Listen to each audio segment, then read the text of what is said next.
All right, well, let's kick off. Thanks, everyone, for joining our webinar. Today, we'll be talking about the Closing the Loopholes laws, which were passed into Australian law over the past few months. Before we get into the subject matter, for those that are not already Sprintlaw members or customers, a quick introduction to who we are. We're an online law firm really designed to help startups and small businesses access affordable legal services. Most of what we do is provide fixed fee legal services. We don't charge by the hour like you may have heard more traditional lawyers do, but we give always upfront and transparent quotes, and we operate in all the different areas of small business law from contract drafting, employment law, which we'll be talking about today, all the way through to intellectual property, capital raising, business setup, and more. We have an optional membership, but about 90% of our clients end up signing up to it, and it's got a ton of great features. We basically become like your lawyers that you can call anytime, get discounts on our services, and there's a ton of software features that we have as well, which we're actually going to be upgrading the next few months. So it's a good time to sign up for those that may be interested. Our team is about 50 staff, a bit over 6,000 clients. We have won many industry awards, and we are now in 3 countries, Australia, UK, and New Zealand. So the agenda for today is kind of on this slide. We're going to be talking a bit about what the Closing Loopholes laws are.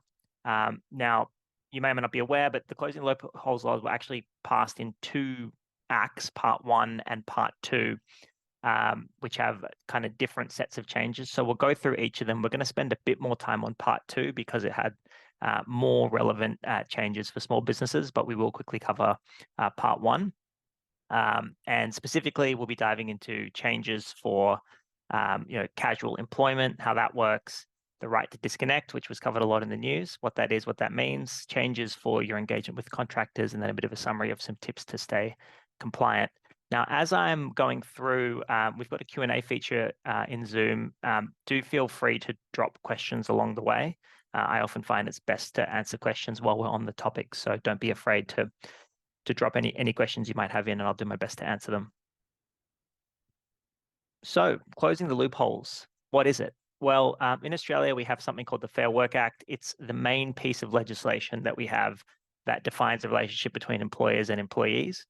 And the Closing the Loopholes Act, or acts rather, were designed to introduce quite significant changes to that core Fair Work Act. And really, as the name suggests, it's all about minimizing some gaps that existed in employment laws, and many of which have historically been exploited for sort of unfair practices. As I said, there's 2 parts. There's Part 1, which passed through Parliament in December 2023, and then Part 2, which just came through towards the end of February this year.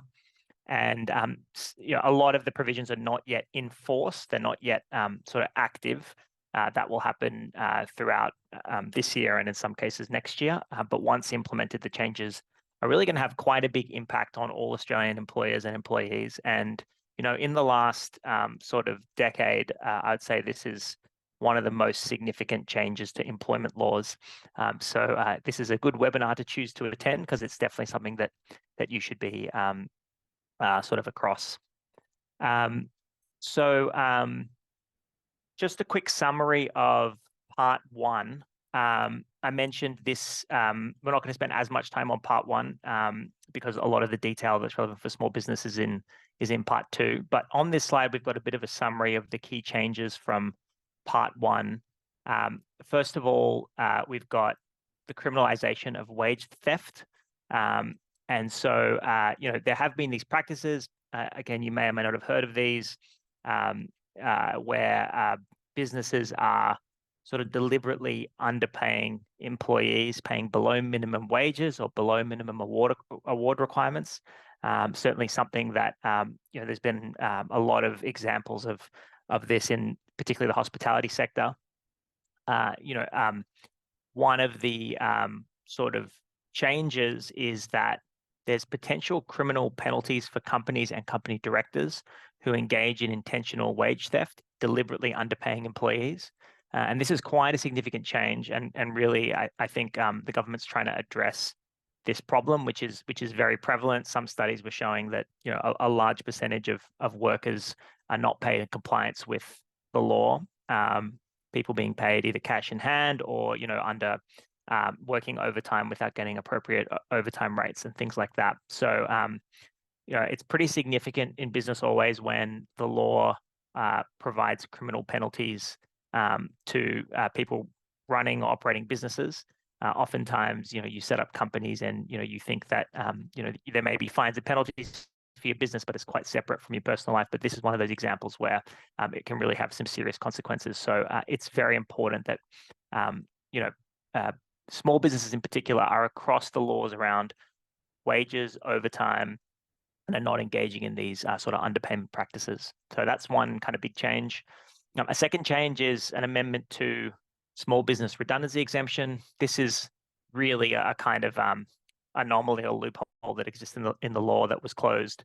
It was the case that if you were a business with more than 15 employees, you downsize to end up with less than 15 employees, you could avoid under a small business exemption paying employees redundancies, notwithstanding the fact that you weren't a small business before but became one after. So that's just a loophole close. There's a same job, same pay law. This applies to businesses with enterprise agreements who've kind of agreed adjustments to wage rates with their employees, but there was practices that existed where businesses have been using labor hire or contract workers to get around the enterprise agreement and pay either lower rates or provide lesser rights. And so again, that loophole's been closed, although there's still an exemption, a limited exemption for small businesses with under 15 employees. We've got a change to protection for individuals who are suffering from family and domestic violence issues. They have explicit now protections in the Fair Work Act from being discriminated against in the workplace, sort of having it used as a reason for dismissal or passing over for promotions or other sorts of issues. So, so that's a change to address that. And finally, and I think this is again reasonably significant for some industries, industrial manslaughter now attracts criminal penalties for businesses. If you are operating a business and you're not taking appropriate steps to protect the health and safety of your staff, and there's an incident that results in death. Previously it was civil liability. The business could be fined for negligence or recklessness. Now there's also the potential for criminal liability. Again, putting more of an emphasis on businesses and having appropriate work health and safety procedures and policies in place. So those are kind of the key changes in part one. Moving on to part two, and we'll go through each of these in a bit more detail. So I'll just quickly skim through them as a bit of a summary. But the key changes are changes the casual conversion process and how casuals can request to convert from full-time to full-time or part-time permanent employment. The right to disconnect, covering rights to refuse contact for employees from employers outside usual working hours. Changes to the employee contractor test and the circumstances in which contractors may be deemed to be employees despite contracts they may have with the business. Gig economy workers, minimum standards to be introduced to help people involved in the gig economy. And I noticed Thoko had asked the question in the Q&A, does this have something to do with abuses of the sharing economy? That's certainly one aspect of Closing the Loopholes. Part two has a section certainly to deal with conditions in the sharing or gig economy where a lot of individuals were getting paid low rates or not protected by employment laws. But as you can see, the laws are a bit broader than just to do with that, but that's certainly one aspect of the laws. Then we've got unfair terms in contractor agreements. And again, lots of contractors signing contracts with very one-sided terms. There's some laws now to address that. And then finally, generally stronger penalties being introduced for workplace breaches. And this, again, is fairly significant. I think in the lead up to the passage of these laws, there was some studies showing widespread non-compliance with a lot of the Fair Work regime. A lot of small businesses and larger businesses thinking they can kind of get away with minor breaches. And again, you can see as a trend through many of these changes that there is a move to strengthen the penalties, broaden the net, close these loopholes where employees aren't being protected, and then again introducing these stronger penalties for employers that aren't complying. And for example, they've I think up to 5x increased some of the financial penalties from what they were prior to the closing the loopholes laws. And for example, if you're found to be underpaying a staff member, the penalty can be up to 3 times the value of what you actually underpaid. So it's not just covering the underpayment, but actually there's a penalty which can be quite significant on top of that.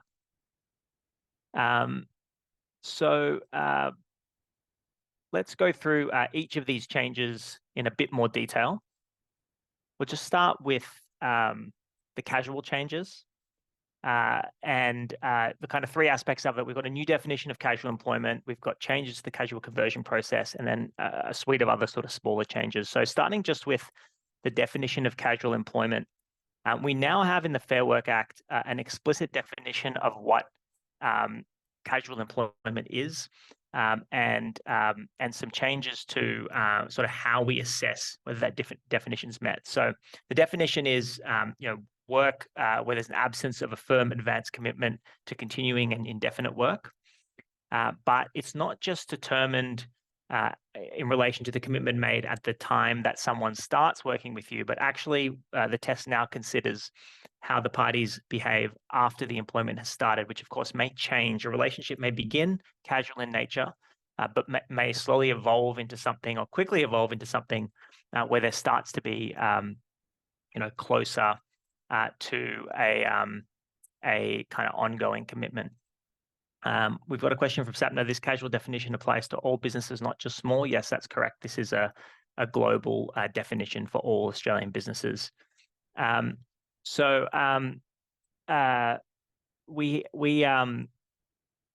now have this definition, and the significance of this definition is particularly related to changes around the conversion process. Some of you may be aware, but prior to the passage of this law, the current regime we have in place is employers are required to actually formally, after 12 months of a casual employee starting, offer to either convert the employee if they've sort of turned in nature from a casual to more of a permanent staff member, or not convert them to a permanent employee, but provide them reasons sort of why they're not going to do so for sort of reasonable business reasons. And when I say require, it's required to give the employee the option to convert if they want to. So that's the existing law. Employers have a positive obligation to actually send a notification after the 12-month period. We still have something like that, but the way the regime works has been changed. So it's now the burden or onus is on the employees to raise this right to convert. So employees can elect to convert to permanent, full-time, or part-time employment by giving a written notification to their employer if, A, they believe they no longer meet that definition of casual employee. So if we just flip back to the previous slide, absence of a firm advance commitment to continuing an indefinite work. If they believe that they've started to have a more firm advance commitment to continuing an ongoing work, then they may say, I shouldn't be a casual anymore. I've been working regular hours. I have a reasonable expectation that I'm going to get shifts all the time. So they may say, I'm no longer a casual in nature. And provided that's been going on for at least 6 months, or small businesses have a little bit of a longer period. So for small businesses, it's 12 months. So employees have the right to elect to convert in these circumstances. Again, different to the current regime where employers have to contact them after 12 months. We have, in some cases, a shorter time period, but we've kind of moved the obligation to employees. If you as an employer receive one of these notifications from your employees, I would like to be a permanent, full-time, part-time employee, employers either must accept and convert them, or if they do not accept they have to respond and explain why, on reasonable grounds, they are not going to convert the relevant employee from a casual to a permanent part-time or full-time. One reason may be that they believe the employee is still classified as a casual under that definition that we covered, and or there may be fair and reasonable operational grounds for not accepting the notification. So examples would be, and again, this is specified in the law. If converting this person from a casual to a permanent staff member would really change the way the business is organized or would substantially change the operations, there would be some significant costs involved, and it just basically would make the employer's sort of business less sustainable. These are the kinds of fair and reasonable reasons that the employer may use to refuse a casual conversion, even if an employee requests it. So you don't have to accept. There are grounds for refusing it as an employer, but there are these fair and reasonableness tests. And if there ends up being a dispute about whether it is fair and reasonable, the employee has a right to raise this with Fair Work, and Fair Work can make a determination. So that's how the regime works. To give you a bit of a worked example, to bring all of that law to life, we've got an example here of Dan, a casual employee who works every Friday and Saturday at Motley Cafe on a regular basis. Dan's hours and days don't change, and the cafe has less than 15 employees, so it's a small business. Over a 12-month period, Dan does miss a few shifts due to illness, and also takes off 2 weeks during university exams. Now, even though some of this time has been taken off, still we've had this regular pattern of hours every Friday and Saturday night, and so this may meet this definition. So we've said Dan may be able to access casual conversion. So just to compare the difference under the old law to the new law, under the old law, Motley Cafe would have been required actually to notify Dan, so send a message to Dan that he's eligible for casual conversion and either offer a permanent role or refuse on reasonable grounds. And so this is the kind of current position. Now, under the new law, Motley Cafe doesn't have to notify Dan specifically. Instead, Dan has the option, if he so chooses, to request a casual conversion via written notification. If he does so, Motley Cafe has 21 days to action the request or refuse it on reasonable grounds. Again, this we've said over a 12-month period, but if Motley Cafe had more than 15 employees, Dan could actually make this request at 6 months. So I've noticed a couple of questions come up in the chat. Sapnas asks, what sort of reasons can they decline? For example, say I work as a lecturer at a university as a casual, I'm working regularly for the entire year. If they say I don't do research and that's why they can't convert me, is that allowed? So I should mention there are some specific laws for public sector and in particular academic positions, which are a little different to kind of what we've covered here for small businesses. So that specific question might require a bit of specific advice, because we'd need to look at those laws and whether this position fell under those requirements. And basically, it's a little stronger in terms of the conversion rights, in short, for people in academic roles. And look, I think what the scenario you've given as an example is somewhat grey. You certainly meet the regular pattern of work if you're working regularly the entire year. But again, they would have to provide substantive justification as to why research is the reason that it doesn't make sense and whether those are reasonable grounds. So I think if the example actually reflects a real situation you're in, I would suggest getting some advice around that one, because it sounds like a little bit of a grey area, and there may be yes, an argument to be made that you do have the right to convert. Francis asked, what is CEIC that the employer needs to provide? We'll cover that on I think the next slide, but it's a PDF document on the Fair Work Australian website, and there's some timings actually at which the employer has to provide it. to the employee. If it's CEI S, I think, casual employment information statement. So if you just Google that, you can find it, or we'll have a link, I think, in a moment. Lee's asked, if we work in the events industry and there are breaks during each school holiday period, would this be sufficient grounds to deny offering a full-time, part-time position, as they would not be working, or at least their normal hours? Look, again, it is we're dealing with unclear definitions here, because the definition is continuing commitment to ongoing and indefinite work. Although you can see in the example that I gave here, we had somebody who was working regularly, but they had these holiday breaks and they had these missed shifts. And Fair Work is very explicit that occasional breaks, and particularly regular breaks, may not by themselves be a good argument for saying there's no regular pattern of work.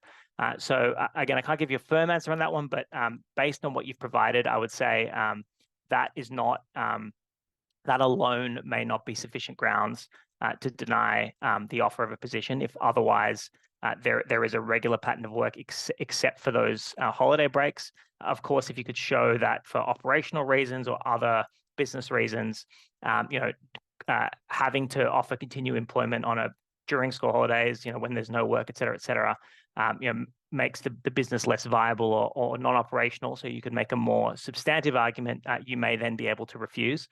But alone, just having holidays is not enough to deny sort of the offer. Sapna's asked, is this something Sprintlaw can help with? I assume that's in relation to your earlier question. Potentially, yeah, you should reach out to our team and we can let you know if we can assist with that matter. Brian's asked, if the worker elects casual as they want to refuse shifts and take time off, if they convert to part-time, can they lose their ability to choose when to work? So yeah, I guess a couple of answers to that question. If the worker is casual and wants to stay casual, which is the case for many casual employees, there's no obligation on them to elect to request to convert. And in fact, I would expect, it's difficult to know, but the majority of casuals to not exercise this right. Maybe they don't understand it, or maybe they're just happy with the way their work currently is. So they don't have to. If they choose to convert, and if it's agreed that they'll convert, certainly part-time, full-time work is very much designed under a model of set days with annual leave accruing and sick leave and those sorts of things accruing. So if they want to change their shifts every week and work different days and so on and so forth, it may be challenging. Still possible, because you can design part-time and permanent agreements in various sorts of ways, but challenging to do that on a permanent basis. And again, that may mean that, by definition, operationally, it doesn't make sense for them to have become permanent in the first place. So yes, if they convert to part-time, it can become less flexible for both employer and employee. But as I said, if it doesn't make sense based on the circumstances, there's no obligation for someone who could be a permanent to actually be a permanent. They can stay casual if they choose. Sapna's asked, are the new casual conversion rules going to make it better or worse overall for the employees? Look, it's an interesting question. There's aspects of it that take it one way and aspects of it that take it another way. You can see, for example, for larger organizations, the time period at which an employee can request the conversion is 6 months of service rather than 12. So it's sooner. You used to have to wait 12 months. Now you can do it quicker, unless you're dealing with a small business with under 15 employees. So in that sense, it's stronger for employees.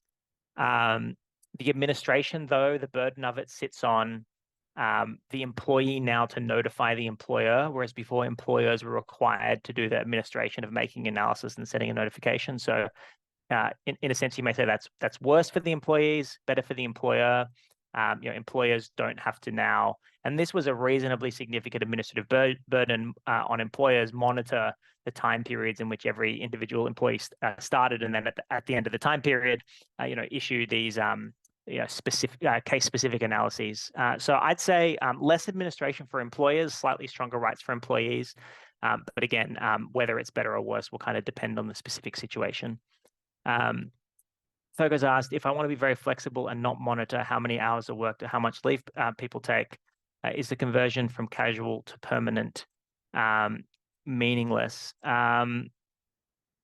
That's a somewhat complex question. I'm not sure exactly how you mean and whether it's in relation to an existing pool of casual staff or in relation to permanent staff. Certainly, if you have casual staff and you are not monitoring how and when they work, whilst that may appear to be flexible, you may inadvertently be breaching the sort of casual work laws where you're required to, potentially roster people during specific periods, pay overtime, and comply with other award rates. So the idea of being sort of infinitely flexible with a casual employment relationship may be in breach of award requirements. So you would definitely have to consider that. And then again, if they become permanent, the laws around casual staff's rights and permanent staff rights are different. Often, things like overtime and work hours are a little more flexible, but not always with permanent staff. It depends on the industry and the role. But again, if you don't do any monitoring in terms of how and when people work, you can end up in situations where, people may have worked way beyond acceptable hours and end up below effective minimum wages. So it is actually challenging to operate a workplace with employed staff where you don't provide any monitoring of leave and hours of work. And again, if you're looking to design a particular way of structuring your employment relationships with your staff to be compliant and meet flexibility requirements, would strongly suggest getting some legal advice. I might just move on a bit because I don't want to get held up too much on these slides while we have a bit of time, but I'll come to the other Q&As in a bit if I get a bit of time. So we went through this example of Dan who works at Motley Cafe, and we sort of described the difference between the old law and the new law. Now, of course, there's a question of transition. So what about, you're running a small business now, you have casual employees. For anyone who's a casual employee now, you have certain obligations to send them notifications when they hit that 12-month mark, telling them they may have the right to convert to a permanent employee. From 26 August 2024, the new law will come into effect. So you'll have people mid-cycle, maybe they're 3 months in at that point. The way the transition works is, the old system applies up to 25 August 2024. If anyone hits the 12-month mark, then you'll still be obliged to send them a notification and letting them know whether they are able to convert to permanent, or if you're not going to allow them to on some reasonable grounds. After 26 August, people in that boat who are current casual employees, they still have the right for up to 6 months after 26 August or 12 months for small businesses to elect to convert.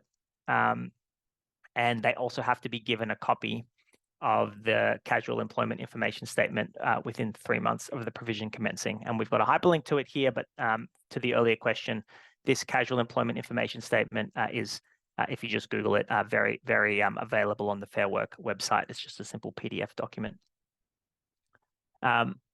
Other important changes related to this whole casual conversion regime. This is probably the most important one.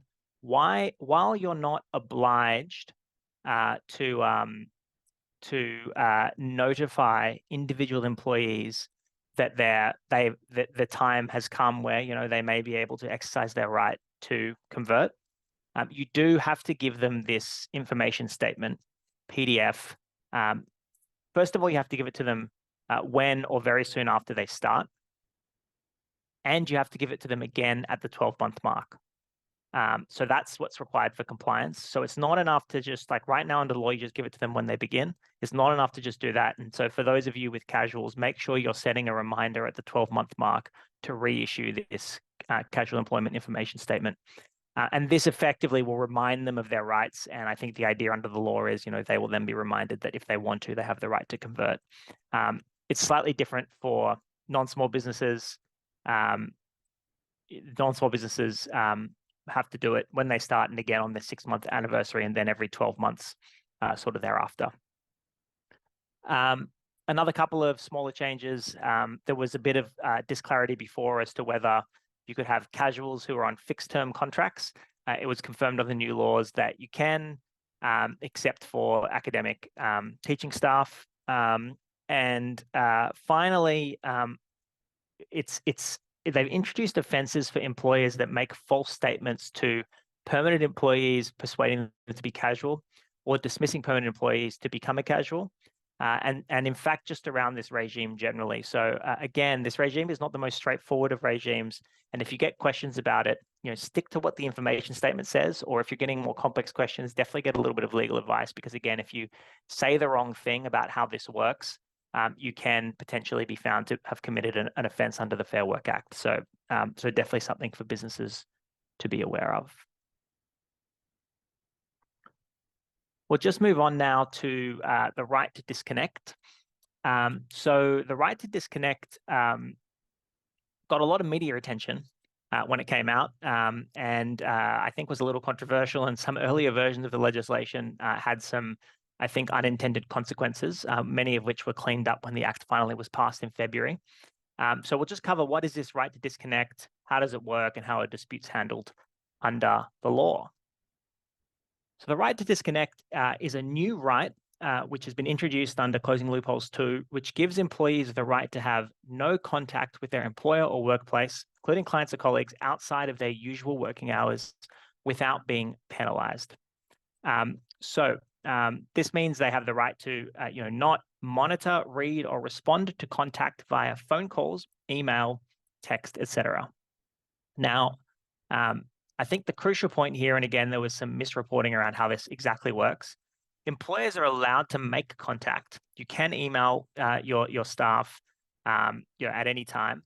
You can contact them at any time, but it's up to the employee whether they decide if they want to respond within reason. And again, we'll come to it in a moment. There are a number of exceptions to where this right does not apply, but in general terms, you can still make contact. The employee can just ignore it, and it can't be used against them to, for example, be passed over for promotion or to be dismissed for not responding. So I think that's a crucial point, because we got a lot of questions from some clients saying, "Oh, is there like a blackout? I can't actually even send a message after the finish time." That's not true. You can contact employees, but it's up to them whether they decide whether they want to respond. So let's talk about some of the exceptions. There are circumstances as well where you can contact employees outside of work hours and require them to refuse to respond. So this right will not apply in certain circumstances. First of all, if it's an urgent reason, you really need to get onto them for some very important business reason.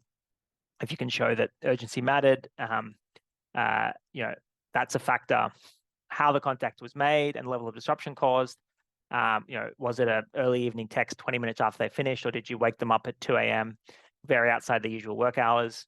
The extent to which they've been paid.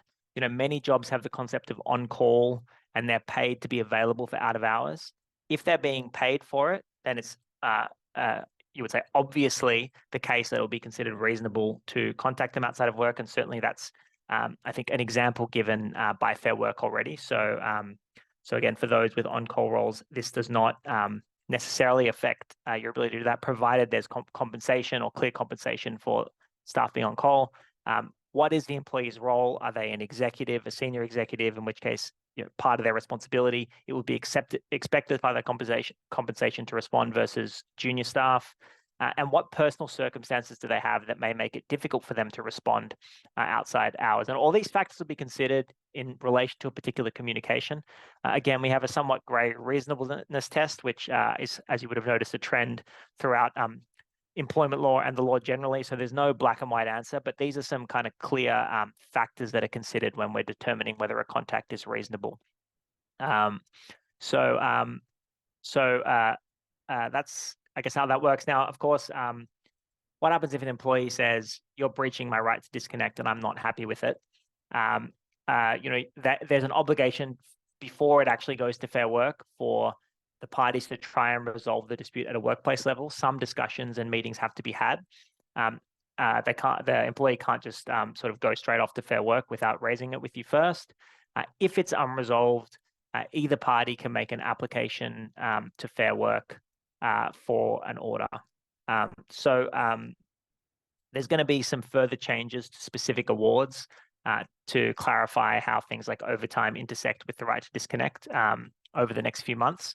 But in general, this right to disconnect is an employee right under the Fair Work Act, and it's kind of protected under the general protections regime, which means it's a right that every employee in Australia now actually has.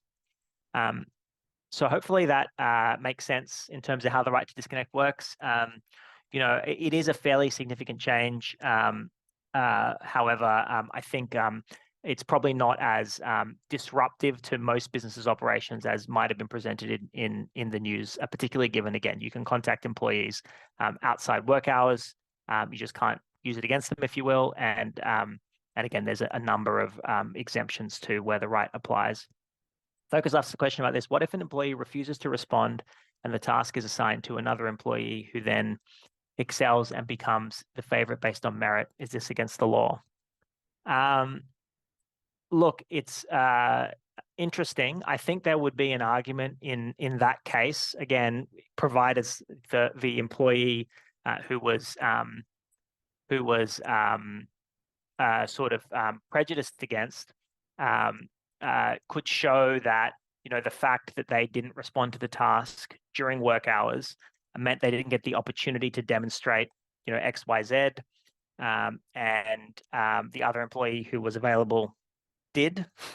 If the employer could respond and say, no, this is not the sole factor, and there were a ton of other reasons, and blah blah blah, or they could find I say this was a senior role and this would have been a reasonable outside hours contact and so on, an argument could be made the other way. So it's certainly grey, but that would be a situation where the right to disconnect could come into use because, as you have sort of highlighted, we have an employee who, by virtue of not responding, has had something against them being passed over for a promotion.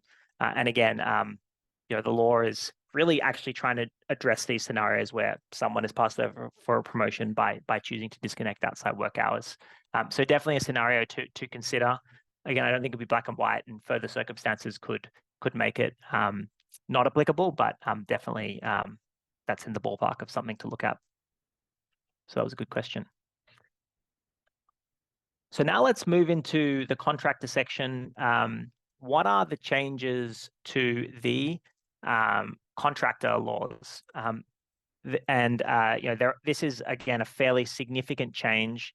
Many small businesses use contractors on a regular basis. Some of you who do may be aware that we have these things called these laws around sham contracting, and there's always a bit of a fear in a lot of our clients who are using contractors that they've inadvertently turned their contractors into employees. The law on this has changed back and forth a little bit over the last 5 years, and again, we have another change intended to clarify things, but of course, it never does with these somewhat subjective tests. So I'll be explaining a bit of detail how that works and some other key changes to the way the contractor-employee law works. How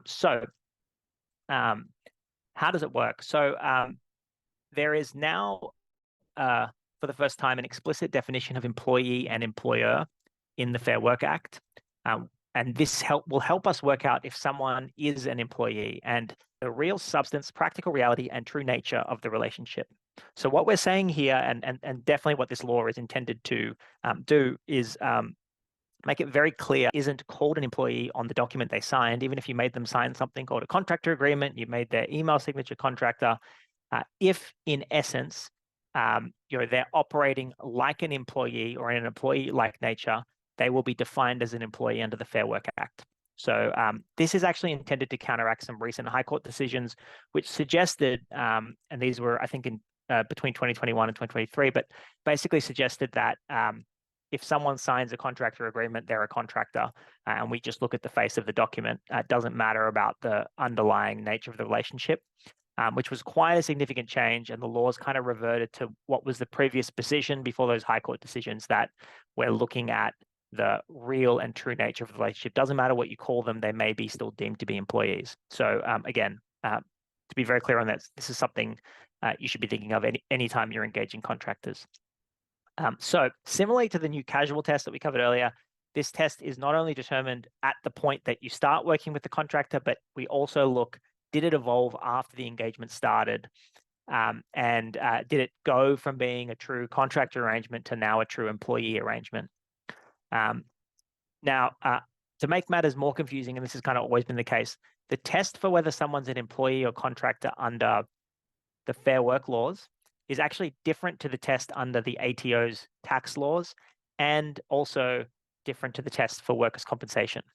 So we won't go into those tests for now. Suffice to say that this test is one of the more broad tests. The superannuation test is narrower, and the workers' comp test is fairly broad, but usually has less of an impact on business as long as you have workers' comp insurance. With some exceptions, your contractors, people you think are contractors, if they turn out to be employees under the workplace compensation laws, they would still be covered. But it is worth noting that you could theoretically have somebody be an employee under the Fair Work Act, but be a contractor for the purpose of superannuation, which is a little confusing. Now, another interesting new concept under the employee contractor test is that there's an opt-out for high-earning contractors. The definition of high earning has not yet been released, but it's expected to come out in the next few months before the law comes into force. But essentially, if you've got a high earning contractor and they don't want to be an employee and you don't want them to be an employee either, you can discuss with them, and the contractor can opt out by sending a notification to say, to the extent that I may have any rights to become an employee, I hereby opt out of the regime and I'm happy to be a contractor. And this, I think, for the high income contractors, can be beneficial because there's been, situations where people are technically employees, but, neither party really wanted to be. Again, a new concept. And for those with higher earning contractors, this may be a useful concept to use to reduce the risk of deemed employment.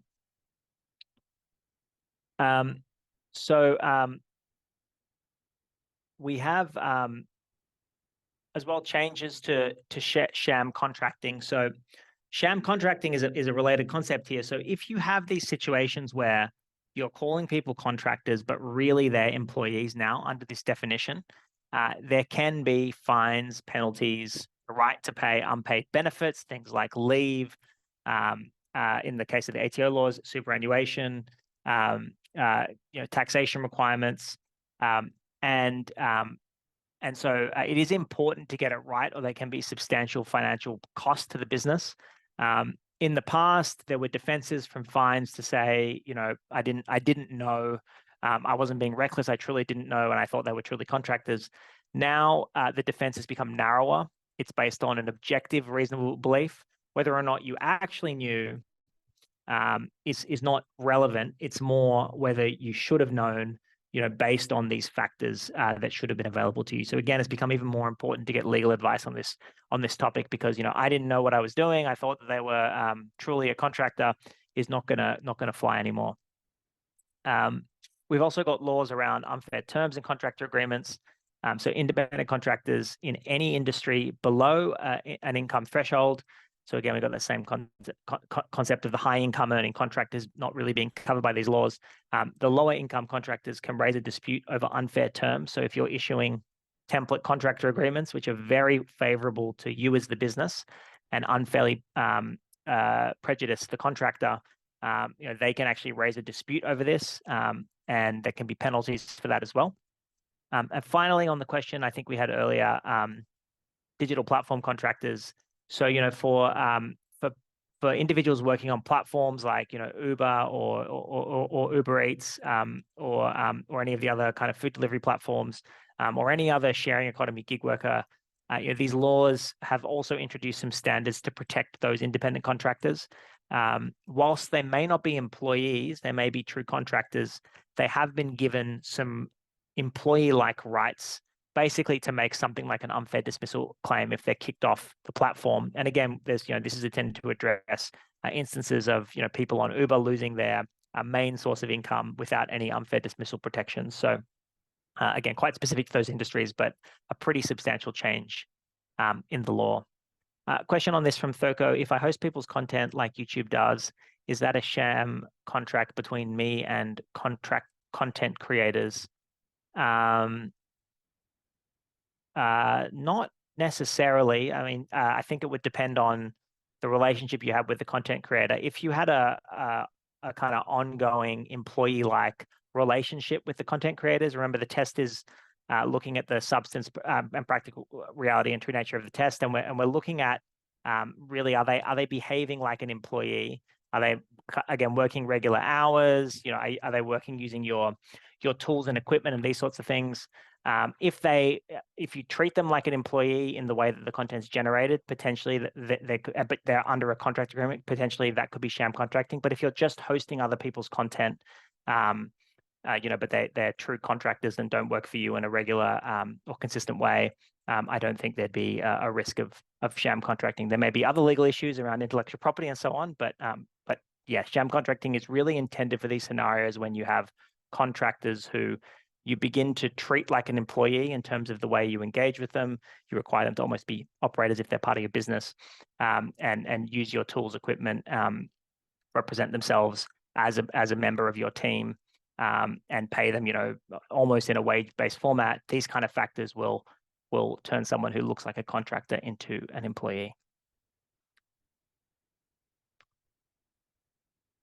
So just some sort of wrap-up tips, and then I'll try and address the remaining questions in the Q&A. And if you have any others, now is a good time to drop them in while I'm wrapping up. But the key tips to remain compliant, I think, to kind of summarize all the areas I've covered. First of all, WHS procedures. I mentioned under Closing Loopholes Part 1, we now have these criminal penalties for industrial manslaughter. So particularly if you operate a business where someone could get seriously injured, you need to look at getting insurance in place, of course, but also steps that you may want to take to show that you are taking reasonable endeavors to avoid the risk of manslaughter occurring. If something unfortunately does happen to a staff member, if you have robust procedures and policies in place, that will help reduce the risk of you being penalized under the laws.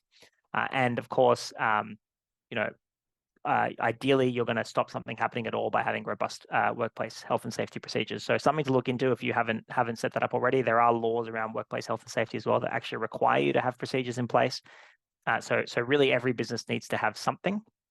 For casuals, the big change, of course, is you may not have to send now these notifications after 12 months, but you do have to regularly provide that casual employment information statement, both soon after a casual starts and then on the 12-month anniversary or more frequent anniversaries if you're a larger than 15-person business. So if you haven't got procedures set up in place to provide that, strongly recommend you look at that. We discussed the right to disconnect. Just think about your sort of out of hours contact procedures. We've started drafting up right to disconnect policies for many of our clients, which just make it clear how communications will work outside hours. And it's good to document something and follow those procedures and processes. And this can help reduce the risk of breaching those rights. So it may be putting a policy in place for that. Certainly something I recommend businesses that engage in these practices from time to time do. And finally, on contractors, even if you've done it before, another good time to review your relationship with contractors, get your agreements checked to make sure they don't contain unfair terms. And make sure that the way that you're engaging your contractors isn't inadvertently this sham contracting sort of situation where they really should be employees. So those are kind of four key takeaways, Q&As, and if anyone has any others, do feel free to drop them in. So Sapna's asked, you mentioned about independent contractors and not just looking at their title, but the actual relationship. Is it the same thing for casual employees? Yes, it is. It's very similar. The substance practical reality of the relationship concept is consistent thread between the way we compare casuals to permanent and contractors to employees. It's a good way of thinking about it, that the actual relationship is really what this law is emphasizing in both of those kind of gray areas. Justin's asked, who should small business owners go to for advice on whether or not someone is considered an employee or contractor if they're unsure? A biased answer, but you should go to Sprintlaw. I mean, that's exactly the kind of advice that we give. Certainly legal advice is what you need. There can be a tax component as well to the advice, but typically it's legal advice. It's a question of law. So something Sprintlaw could certainly help with, and do feel free if you have some questions to reach out to our team. Dave's asked is if a contractor is contracting through a company rather than as a sole trader, does that suffice as evidence that the person is not an employee? That's an excellent question. It is a reasonably strong factor, but it's not determinative. And there's been instances where people have a one-person company and they're contracting, but for all intents and purposes, they're being treated as if they were an employee. And there's been Fair Work rulings and other legal rulings which found that that person was a deemed employee. Now, this was, of course, pre-closing the loopholes laws because these laws are so new, but the tests are fairly comparable to what they were about 7 or 8 years ago, and that's when those cases occurred. So certainly we would recommend setting that up as a way of reducing the risk of someone being a deemed employee. For the ATO test around superannuation, it's a little stronger. In fact, the company factor is a little stronger than the Fair Work test. So it's definitely something we would advise you to do if you can to reduce the risk. It's not the only thing you should do, though. There's still other factors in terms of the way you structure payments. You can reduce risk as well if you pay based on a result rather than for hours worked, and the freedom to subcontract and those sorts of things in addition to the contracting through a company. So yeah, good question. It's a big factor, but not fully determinative. Another question from Sapna. So if we're thinking of applying for casual conversion and already eligible, does it matter if we wait now or after the new laws? I assume you're asking from an employee side. It does slightly differ,